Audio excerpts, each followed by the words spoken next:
ఇంకా సేవాలాల్ బంజారా భవన్ ఇక్కడే బంజారా హిల్స్ నడిబొడ్డున కట్టిస్తాము అని మాటిచ్చారు కేసీఆర్ గారు, కట్టించారు. ఇవాళ అది ఒక తలమానికంలాగా మరి ప్రతి జిల్లాలో కూడా మరి అదే పద్ధతుల్లో సేవాలాల్ భవన్, సేవాలాల్ బంజారా భవన్ పేరిట మరి స్థలం మంజూరు చేసినారు, కట్టించే ప్రయత్నం చేసినాము.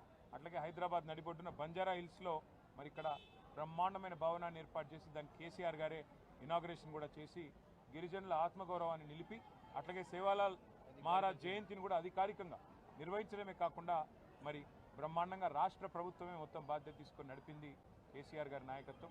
ఇవన్నీ కూడా అందరికీ తెలుసు మా గిరిజన బిడ్డలకి. భవిష్యత్తులో మరిన్ని సేవలు కేసీఆర్ గారి నాయకత్వంలో తిరిగి ప్రభుత్వం ఏర్పడిన తర్వాత తాండాలలో ఇంటింటికి నీళ్ళు ఇచ్చిన కార్యక్రమం కానీ ఇంకా మిగతా కార్యక్రమాలు కానీ ఇంకా ఉధృతంగా చేస్తాము. గిరిజనులకు అండగా నిలబడతాము. బంజారా సోదరులకి, సోదరిమణులకి మళ్ళొకసారి సేవాలాల్ జయంతి మరి సందర్భంగా మీకు